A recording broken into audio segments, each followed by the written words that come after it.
জয়া হাসানকে আপনার ভালো লাগে না? ওর কোনো গলা আছে, ডায়লগ ডেলিভারি দিতে পারে।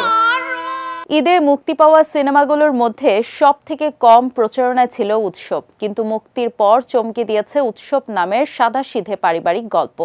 কেবল চমক নয়, হৃদয় ছুঁয়ে যাওয়া এক অভিজ্ঞতা হয়ে উঠেছে এটি দর্শকদের কাছে। হল ভর্তি মানুষ, চোখে জল আর মুখে প্রশংসা, এটাই এখন উৎসবের আসল পোস্টার। ঢাকার সিনেমা হলগুলোতে গেল 3 দিন ধরে প্রতিটি শো যাচ্ছে হাউসফুল। সরেজমিনে দেখা গেছে অনেকেই পরিবার নিয়ে এসেছেন ছবিটি দেখতে। হল থেকে বের হয়ে কারো চোখ ভেজা, কেউ আবার মৃদু হাসছেন। বেশিরভাগের মুখেই এক অভিন্ন প্রতিক্রিয়া, ভাবতেই পারিনি এত ভালো হবে সিনেমা। একজন দর্শক বললেন, এই ঈদে সত্যিকার অর্থেই পরিবার নিয়ে দেখার মতো একটা সিনেমা পেয়েছি।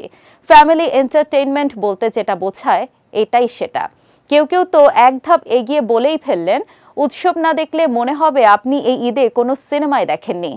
এই ভালোবাসায় আপ্লুত পরিচালক তানিম নূর বলেন, এটা একেবারেই অভূতপূর্ব অভিজ্ঞতা। উৎসব যেন সত্যি ঈদের মধ্যে এক আলাদা উৎসব তৈরি করে দিয়েছে। প্রতিটি শো হাউসফুল, মানুষ কথা বলছে, অন্যদের জানাচ্ছে, এটাই আমাদের বড় অর্জন।